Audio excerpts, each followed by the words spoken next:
Anyway, George, there you were back in London. You know, you'd all drifted back because it was what they called a phony war. Nobody bombed anybody, nobody did anything, in fact. So all the evacuees, including ourselves, we drifted back into London, went back to school, everything like that. And then the bomb started after December. What year was that? That would be about 1940. You know. So it was around the Battle of Britain, just after the Battle of Britain, is it? The Blitz? Just before, wasn't it? Yeah. The Blitz was 41. The Battle of Britain was June 1940, wasn't it? I think Summer 1940. And so then the Blitz was Well, it's getting too dangerous for children to be in London, so they shipped us all out. June 40. And we seemed to go to Somerset, which is about 120 miles away from London, and safe away from the bombs, etc. I went to Somerset there, but I didn't go with Rini. I went with my uncle Albert. I don't know whether you remember that Uncle Albert. We went to his funeral a few years ago. He was my uncle. Anyway, it was only a few years. He was only about 5 years older than me, and we fought so much that we had to be separated. And this was in Somerset, as I used to say. So I managed to get converted there, or rather transferred over to where my sister, Irene, that's Rini, Auntie Rini, she was, so we could be together there.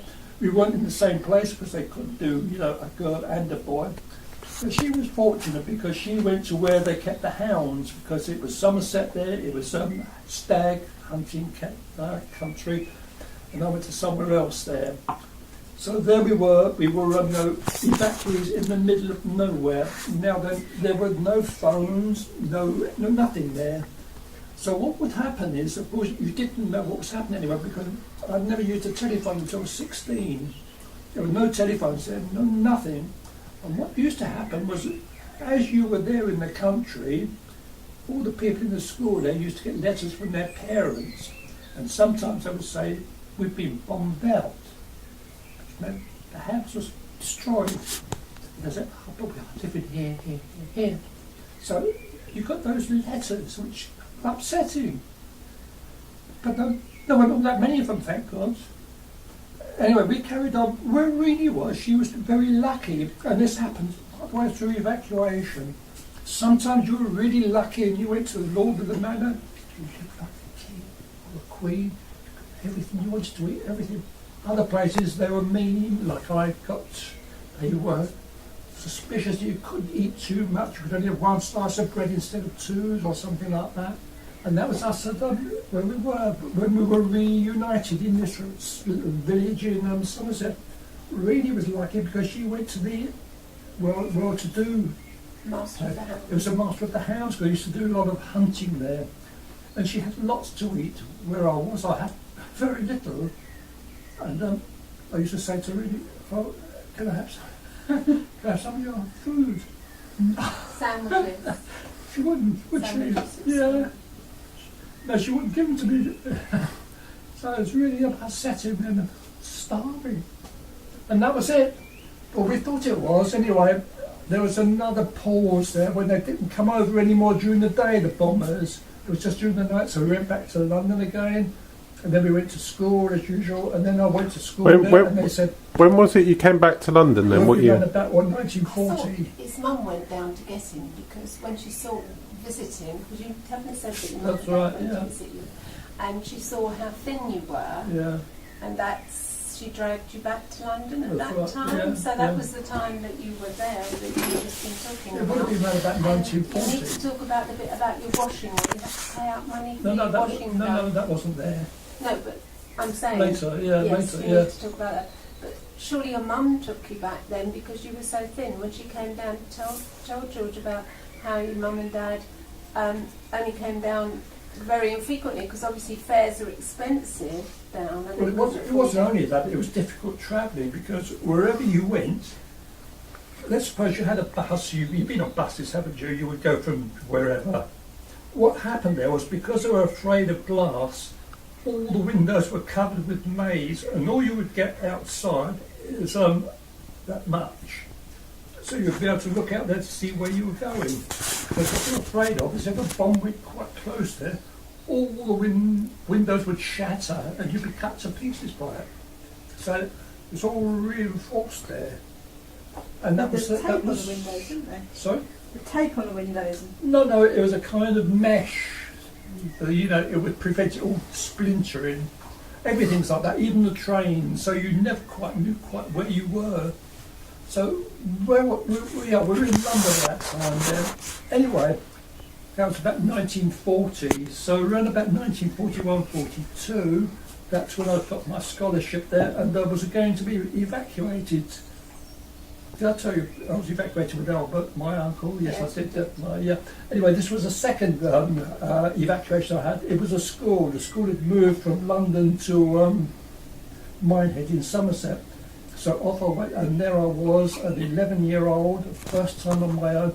I didn't know anybody there. You got on the train, and you got off at Minehead, and then you were sent off to somewhere or another with 800 children who you never knew in your life and never would, because you came from different backgrounds. If that if that was the school, you must have known someone. No one. How did you not know? Was this a new school? Was this like a secondary school? That's right. Right, okay, so this was a secondary school. That's right. And that's why you didn't know That's anybody. right. I think we should make that I knew clear. no one at all there. So there you were. You went with about 800 boys to where they'd got someone where you could stop. I'm not putting you to sleep yet, Joe. I feel as though I am. Oh, But anyway, there you were on your own. You had a certain amount of money that you could spend, but you were responsible for virtually everything, and that was 11-year-old, don't forget. You would, Imagine you're just over a year from where you are now, you would, having all those you would have decisions to make. you would have to look around for someone who's going to do your laundry for you. No electronic couldn't do games to that. keep you amused. So what I did was I'd go to a place like a convent where the little grill opened there, and the nuns came out there. Can you do my washing for me? Yes, and that cost money to do, which you didn't have very much of, because what you had was about 5 shillings a week or thereabouts. Also, you had your food at the school, you get your school dinners. Also, where you lived, they would probably give you some kind of lunch. go to the cinema, go to the pub, You and had still have change your for fish and own chips supper. ration book. You understand that? I've got Just- Grandpa Morgan's ration book upstairs. Because everything was rationed, sweets, everything, or virtually everything. So if you liked sweets there, you had to take your coupons in there, and they would mark off there that you got about £1/4 a week, I think the ration was then. Also, you had your other, they call them points. So you had a ration book that got meats and things like that. But you had a ration book that would also give you things like sugar, tea and things like that. And you were responsible for that for yourself. So you would go to a shop there and buy you had to choose what you wanted there. And I always decided that I could dispense with sugar and tea. Instead I used to put it on bread because there was nothing else to go on there. And that was it. The laundry, you went into a convent and they would do it for you. Imagine you were always hungry, George, and you're allowed to buy a certain amount of food per household per week. You were on your own, in other words. And only a certain amount of sweets as Yeah. well. They were luxuries. And then the Did you- Americans came in, it was another Did you trade your ration? No, You didn't. I never encountered anything like that.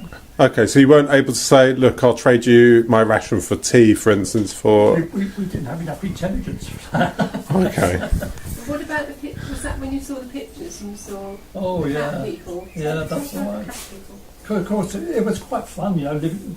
I'll put you to sleep, Ah. which I know. Oh, it's because there's a lot of information to process, perhaps.